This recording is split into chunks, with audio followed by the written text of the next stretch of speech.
Jacqueline lives with her family in Hertfordshire.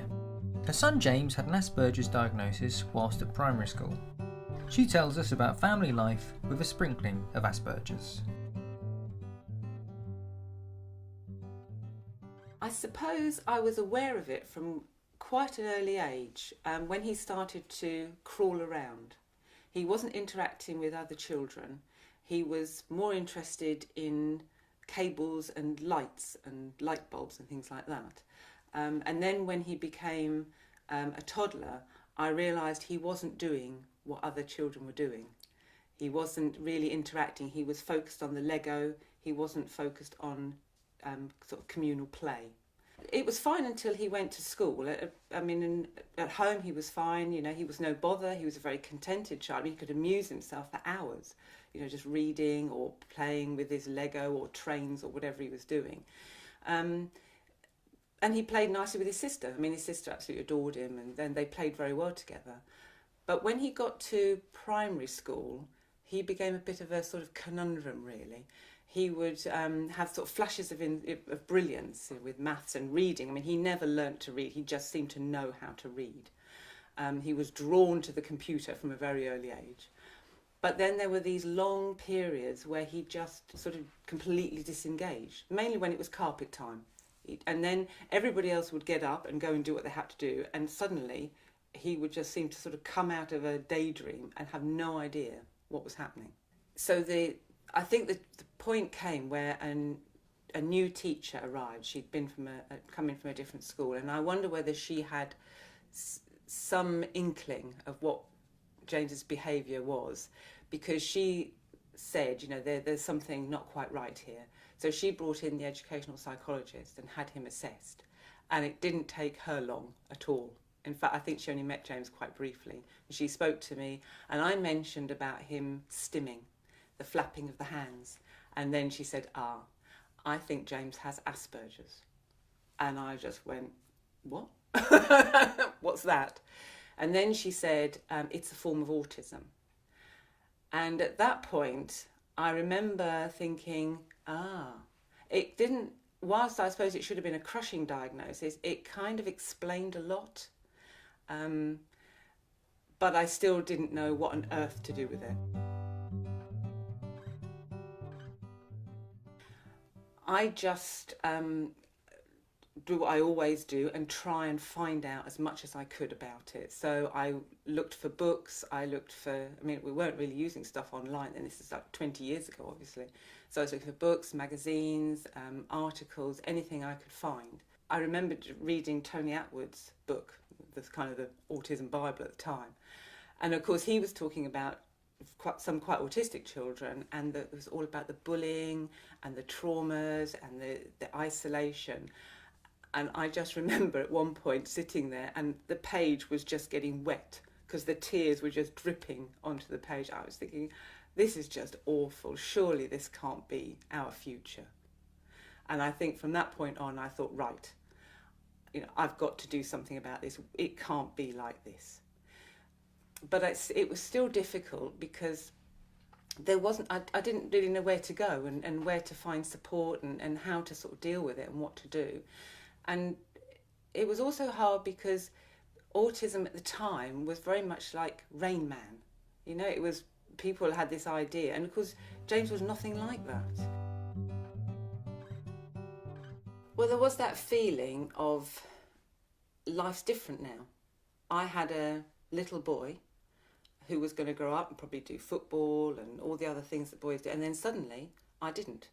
I had autism to deal with, and I really didn't know where I was going. And I think I mourned I kind of went into a bit of sort of a grief process of that life that I imagined has gone, and I don't know what's in place. I don't know what the future holds. It's all quite unknown, and I guess in a way I've got to make it, and that felt like a big responsibility as well. There's 21 months between James and his sister. She's 21 months younger, but she's bright and very able. She's outgoing, gregarious, vivacious. So she was able to pick up on all the stuff that James obviously wasn't picking up on, which made her emotionally um, probably more advanced than James, really. But they were more like twins because they were so similar in their emotional development. So they got along great. When we got to GCSEs, it changed them because I had to spend so much time supporting James through his GCSEs, keeping him on track, motivating him to do work he didn't want to do, trying to explain to him what was required. So evening after evening, I was spending with James, with his coursework, doing his revision. She missed out at that point. And I think at that point she had a mix of emotions. She realised he needed the support. She was very able, very organised, very capable, didn't need the support, but didn't mean she didn't want it. Now it's great. She's, having grown up with somebody with special needs, she's much more tolerant, much more accepting than I think she would have been otherwise. And she says this herself. And she now thinks that it's made her a better person. When he got to university, I think it was a combination of an extremely demanding course that he just wasn't prepared for, and a complete lack of support, unfortunately, by the university.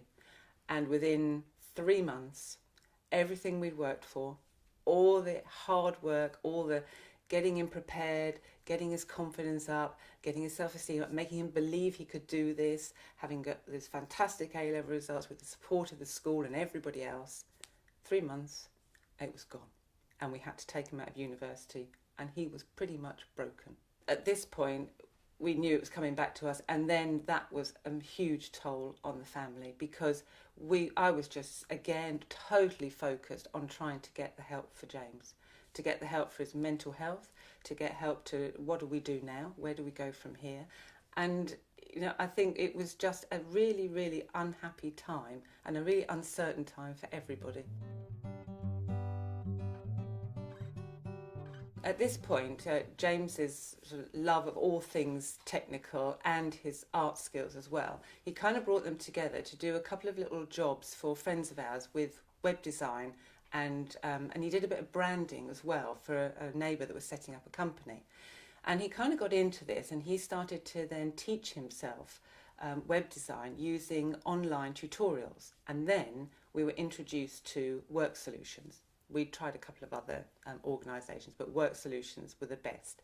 He did a course with them, and then his advisor got him a work taster working for a little web design company locally. And it was that changed things, because when he went in there, he was with other young graduates, and he saw that he was, not only was he as good as the people he was shadowing, but in many ways he was actually more capable. And that suddenly gave his confidence and his self-esteem a boost, and he realised he could do something now. So it was then that I suggested maybe doing an open university degree. We knew he couldn't go back to university, the normal universities, because it had been so traumatic. But he was now used to learning online. That's how he taught himself web design. So I thought, well, maybe open university could work. On the whole, it just went very smoothly. And in 2017, he graduated with a first-class honours degree in computer science, which we were very proud of. And I made him go to the graduation ceremony. He didn't want to, but I said, "You owe me, James."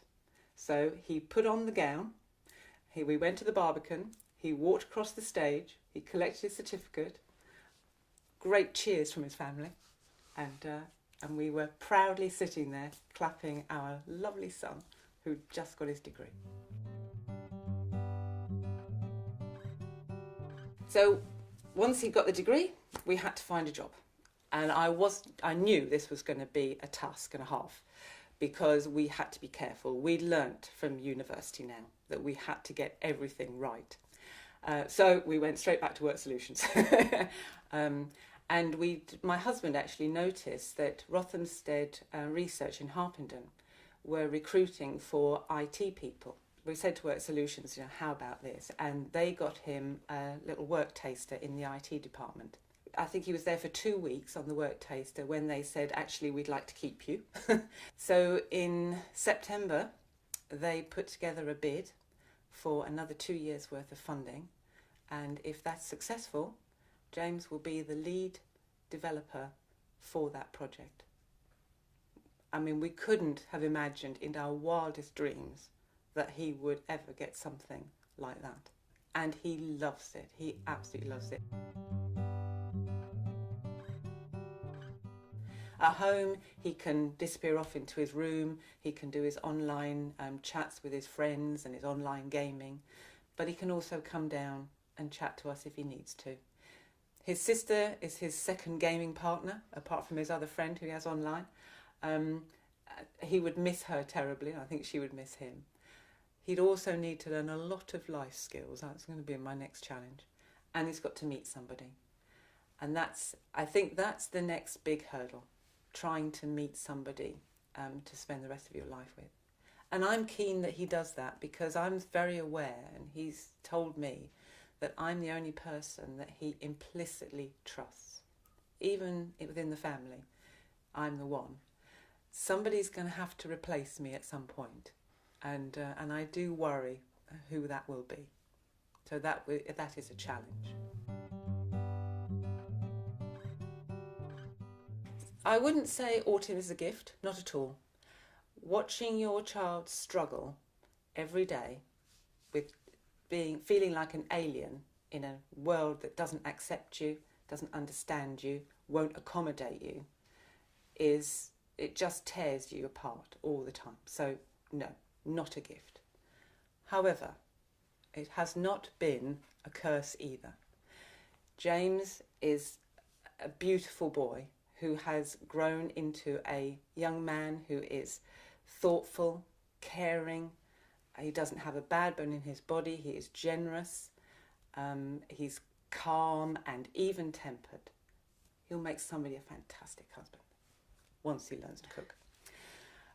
But it's also the impact it had on the family. I wouldn't be in the job I'm in today if it wasn't for James.